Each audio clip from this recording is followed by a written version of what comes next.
ನಿಜಲಿಂಗೇಶ್ವರ ಶ್ರೀಗಳ ಅಮರಣಾಂತ ಉಪವಾಸ ಅಂತ್ಯ ಆಗಿದೆ. ಶ್ರೀಗಳ ಮನವೊಲಿಸುವಲ್ಲಿ ಲಿಂಗಾಯತ ಮುಖಂಡರುಗಳು ಇಲ್ಲಿ ಯಶಸ್ವಿಯಾಗಿದ್ದಾರೆ. ದುರದುಂಡೇಶ್ವರ ಮಠದ ಪಟ್ಟಕ್ಕಾಗಿ ಹಿರಿಯ ಮತ್ತು ಕಿರಿಯ ಶ್ರೀಗಳ ನಡುವೆ ಕಿತ್ತಾಟ ಅನ್ನುವುದು ನಡೀತಾ ಇತ್ತು. ಬೆಳಗಾವಿ ಜಿಲ್ಲೆಯ ಹುಕ್ಕೇರಿ ತಾಲೂಕಿನ ನೀಡಸೋಶಿ ದುರದುಂಡೇಶ್ವರ ಮಠ ಬೆಳಗಾವಿ ಜಿರಗೆ ಸಭಾ ಭವನದಲ್ಲಿ ಸಭೆಯನ್ನು ನಡೆಸಿ ಕಿರಿಯ ಶ್ರೀಗಳ ಮನವೊಲಿಕೆ ಮಾಡಿದ್ದಾರೆ. ಮಾಜಿ ರಾಜ್ಯಸಭಾ ಸದಸ್ಯ ಪ್ರಭಾಕರ ಕೋರೆ ನೇತೃತ್ವದಲ್ಲಿ ಈ ಸಭೆ ನಡೆಯುತ್ತೆ. ಹಿರಿಯ ಶ್ರೀಗಳಾದ ಜಗದ್ಗುರು ಪಂಚಮ ಶಿವಲಿಂಗೇಶ್ವರ ಶ್ರೀ ಜೊತೆಗೂ ಕೂಡ ಇದೇ ಸಂದರ್ಭದಲ್ಲಿ ಚರ್ಚೆ ಮಾಡಿದ್ದಾರೆ. ಹಿರಿಯ ಕಿರಿಯ ಶ್ರೀಗಳ ಮಧ್ಯದ ನ್ಯಾಯ ಇತ್ಯರ್ಥ ಮಾಡೋದಕ್ಕೆ ಸಮಯ ಕೂಡ ನಿಗದಿ ಮಾಡ್ಕೊಂಡಿದ್ದಾರೆ. ಒಂದು ಟೈಮು ಅಂತ ಫಿಕ್ಸ್ ಮಾಡ್ಕೊಂಡಿದ್ದಾರೆ.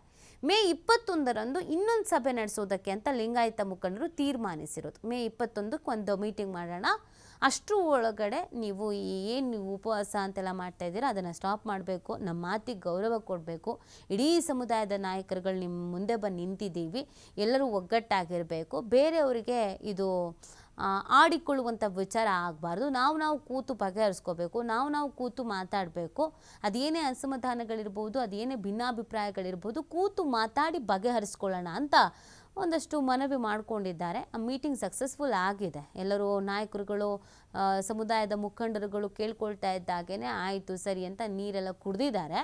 ಅದಾದಮೇಲೆ ಈಗ ಒಂದು ಡೇಟ್ ಫಿಕ್ಸ್ ಮಾಡ್ಕೊಂಡಿದ್ದಾರಂತೆ. ಮೇ 21ಕ್ಕೇನೋ ಡೇಟ್ ಫಿಕ್ಸ್ ಮಾಡ್ಕೊಂಡಿದ್ದಾರೆ. ಅವತ್ತು ಮತ್ತೆ ಇಬ್ಬರೂ ಶ್ರೀಗಳ ನಡುವೆ ಒಂದಷ್ಟು ಭಿನ್ನಾಭಿಪ್ರಾಯ ಅನ್ನೋದು ಇದೆ, ಅದನ್ನು ಬಗೆಹರಿಸಬೇಕು ಅನ್ನುವಂಥ ನಿಟ್ಟಿನಲ್ಲಿ ಮತ್ತೆ ಮೀಟಿಂಗನ್ನು ಅರೇಂಜ್ ಮಾಡಿದ್ದಾರೆ. ಸೊ ಅಲ್ಲಿ ಏನಾಗತ್ತೆ ಅನ್ನೋದನ್ನು ನೋಡಬೇಕು. ಸದ್ಯಕ್ಕಂತೂ ಅಲ್ಪ ವಿರಾಮ ಬಿದ್ದಿರುವಂಥದ್ದು. ಶ್ರೀಗಳ ಮನವೊಲಿಸೋದ್ರಲ್ಲಿ ಈ ಮುಖಾಂತರವಾಗಿ ಲಿಂಗಾಯತ ಮುಖಂಡರು ಯಶಸ್ವಿಯಾಗಿದ್ದಾರೆ. ಇದು ಒಂದು ಸಮುದಾಯದ ಪ್ರತಿಷ್ಠೆಯ ವಿಚಾರ ಕೂಡ ಆಗಿತ್ತು. ಒಂದು ಮಠದ ಗದ್ದೆಗಾಗಿ ಅವರವರ ಶ್ರೀಗಳ ನಡುವೆನೇ ಕಿತ್ತಾಟ ಆಗ್ತಾ ಇದೆ ಅಂತ ಅಂದಾಗ ಅದು ಬೇರೆ ಥರದ ಮೆಸೇಜ್ ಪಾಸ್ ಆಗುತ್ತೆ, ಸಮುದಾಯಕ್ಕೆ ಅದು ಡ್ಯಾಮೇಜ್ ಆಗುವ ಸಾಧ್ಯತೆಗಳಿರುತ್ತೆ. ಹಾಗಾಗಿ ನಾವುಗಳೇ ಕೂತು ಮಾತಾಡಿ ಅದನ್ನು ಬಗೆಹರಿಸ್ಕೋಬೇಕು, ಇತ್ಯರ್ಥ ಮಾಡ್ಕೊಳ್ಬೇಕು ಅನ್ನುವಂಥ ನಿಟ್ಟಿನಲ್ಲಿ ತಯಾರಾಗಿದ್ರು. ಅವ್ರು ಅಂದ್ಕೊಂಡಿದ್ದು ಒಂದು ಹಂತದವರೆಗೂ ಮೊದಲ ಹಂತ ಏನಿತ್ತು ಅದು ಸಕ್ಸಸ್ ಆಗಿದೆ. ಬಟ್ ಮುಂದಿನ ಹಂತ ಏನಾಗುತ್ತೆ ಅನ್ನೋದನ್ನು ನೋಡಬೇಕಾಗತ್ತೆ. ಅವತ್ತು ಯಾವ ಥರ ಮೀಟಿಂಗ್ ಮಾಡ್ಕೊತಾರೆ, ಏನು ಒಪ್ಪಂದಕ್ಕೆ ಬರ್ತಾರೆ, ಏನು ನಿರ್ಧಾರಕ್ಕೆ ಬರ್ತಾರೆ ಅನ್ನೋದನ್ನು ನೋಡಬೇಕಾಗತ್ತೆ.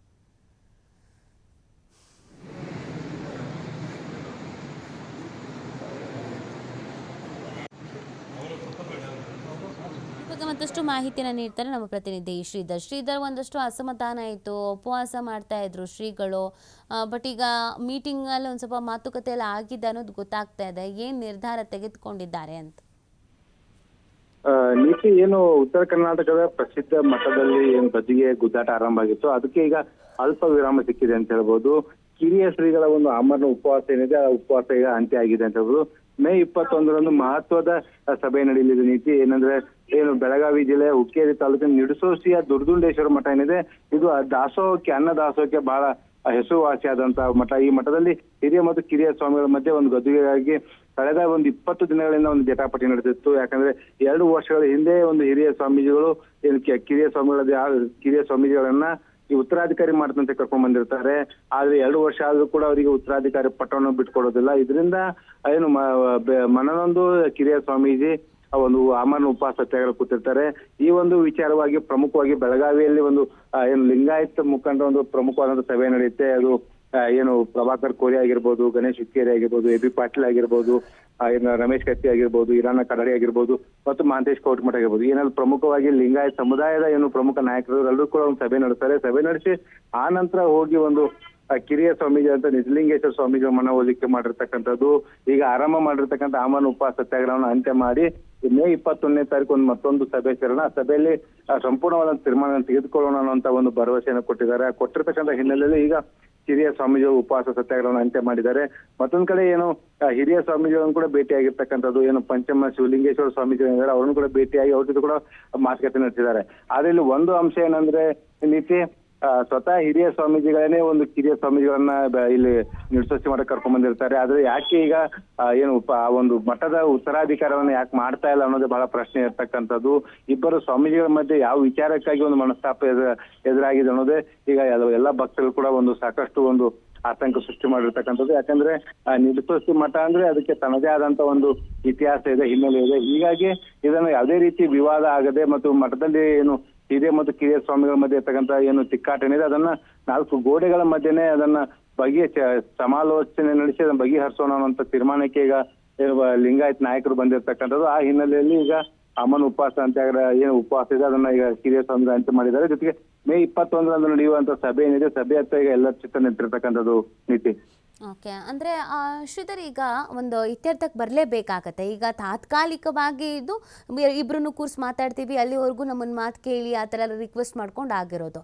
ಬಟ್ ಇಬ್ಬರೂ ಶ್ರೀಗಳ ನಡುವೆ ಸಾಕಷ್ಟು ವೈಮನಸ್ಸಿದ್ದಂಗೆ ಕಾಣಿಸ್ತಾ ಇದೆ. ಅಕಸ್ಮಾತ್ ಇದು ಹಾಗೆ ಮುಂದುವರ್ಕೊಂಡು ಹೋಯಿತು ಅಂತಂದರೆ ಸಮುದಾಯಕ್ಕೂ ಕೂಡ ಇದು ಯಾವ ರೀತಿಯಾಗಿ ಸಮಸ್ಯೆ ಆಗ್ಬೋದು, ಅಥವಾ ಅಲ್ಲಿಗೆ ಬರುವಂಥ ಭಕ್ತಾದಿಗಳಿಗೂ ಕೂಡ ಯಾವ ರೀತಿಯಾಗಿ ಸಮಸ್ಯೆ ಆಗಬಹುದು ಅಂತ. ನೀತಿ ನಿಡಿಸೋಶಿ ಮಠದ ತನ್ನದೇ ಆದಂತ ಇತಿಹಾಸ ಇರ್ತಕ್ಕಂಥ ಹಿನ್ನೆಲೆಯಲ್ಲಿ ಹಿರಿಯ ಸ್ವಾಮೀಜಿಗಳಿಗೆ ಅಪಾರ ಭಕ್ತ ಸಮೂಹ ಇದೆ. ಅದು ಉತ್ತರ ಕರ್ನಾಟಕ ಆಗಿರ್ಬೋದು, ಜೊತೆಗೆ ಮಹಾರಾಷ್ಟ್ರ ಆಗಿರ್ಬೋದು, ಈ ಎಲ್ಲಾ ಭಾಗಗಳು ಕೂಡ ಒಂದು ಹಿರಿಯ ಸ್ವಾಮೀಜಿಗಳಿಗೆ ಅಪಾರ ಭಕ್ತ ಸಮೂಹ ಇದೆ. ಜೊತೆಗೆ ಈ ಒಂದು ಮಠದ ಕೂಡ ಒಂದು ಸಾಕಷ್ಟು ಆಸ್ತಿ, ಕೋಟ್ಯಾಂತರ ರೂಪಾಯಿ ಆಸ್ತಿ ಕೂಡ ಹೊಂದಿರತಕ್ಕಂಥ ಶಿಕ್ಷಣ ಸಂಸ್ಥೆ ಸೇರಿದಂತೆ ಆಸ್ತಿಯನ್ನು ಕೂಡ ಹೊಂದಿದೆ. ಇನ್ನೊಂದ್ ಕಡೆ ಏನು ಕಿರಿಯ ಸ್ವಾಮೀಜಿ ಏನಂದ್ರೆ ಹಿಂದೆ ಉಡುಪಿಯಲ್ಲಿ ಏನು ರಾಮಕೃಷ್ಣ ಆಶ್ರಮ ಮಠದಲ್ಲಿ ಇದ್ದಂತವ್ರು, ಅಲ್ಲಿ ಆ ಮಠದ ಒಂದು ಉತ್ತರಾಧಿಕಾರ ಸ್ಥಾನಕ್ಕೆ ರಾಜೀನಾಮೆ ಕೊಡಿಸಿ ನನ್ನನ್ನು ಕರ್ಕೊಂಡ್ ಬಂದಿದ್ದಾರೆ. ಕರ್ಕೊಂಡ್ ಬಂದು 2 ವರ್ಷ ಆದ್ರೂ ಕೂಡ ಯಾಕೆ ಉತ್ತರಾಧಿಕಾರಿ ಏನು ಪೂರ್ಣ ಪ್ರಮಾಣದ ಆಡಳಿತ ನನ್ನ ಕಡೆ ಕೊಡ್ತಾ ಇಲ್ಲ ಅನ್ನೋ ಪ್ರಶ್ನೆಗೆ ಕಿರಿಯ ಸ್ವಾಮಿಗಳು ಇರ್ತಕ್ಕಂಥದ್ದು. ನಾನು ಇಲ್ಲಿ ಬಂದ ಮೇಲೆ ಒಂದು 2 ವರ್ಷದಲ್ಲಿ ಸಾಕಷ್ಟು ಒಂದು ಆರ್ಥಿಕ ಶಿಸ್ತನ್ನ ಪಾಲಿಸಿದ್ದೇನೆ. ಏನು ಮಠದಲ್ಲಿ ಆಗ್ತಿರ್ತಕ್ಕಂಥ ಏನು ಹಣದ ಸೋರಿಕೆ ಏನಿದೆ ಅದನ್ನು ತಡೆಗಟ್ಟುವಂತ ಕೆಲಸವನ್ನು ಕೂಡ ನಾನು ಮಾಡಿದ್ದೇನೆ ಅನ್ನೋಂತ ಮಾತನ್ನ ಹಿರಿಯ ಸ್ವಾಮೀಜಿಗಳು ಒಂದು ಭಕ್ತರ ವಲಯ ಮುಂದೆ ಮತ್ತೆ ಏನು ಉತ್ತರಾಧಿಕಾರಿಗಳನ್ನ ಆಯ್ಕೆ ಮಾಡುವಂತ ಕಮಿಟಿ ಮುಂದೆ ಹೇಳಿರ್ತಕ್ಕಂಥದ್ದು. ಹೀಗಾಗಿ ಈಗ ಎರಡೂ ವಿಚಾರವಾಗಿ ಏನು ಮೇ 21 ಸಭೆ ನಡೆದ ಸಭೆಯಲ್ಲಿ ಅಂತಿಮವಾದಂತ ತೀರ್ಮಾನ ತೆಗೆದುಕೊಳ್ಳುತ್ತೆ. ಆ ತೀರ್ಮಾನದ ಬಳಿಕ ಒಂದು ನಿಡಿಸೋಶಿ ಮಠದ ಏನು ಸ್ವಾಮೀಜಿಗಳ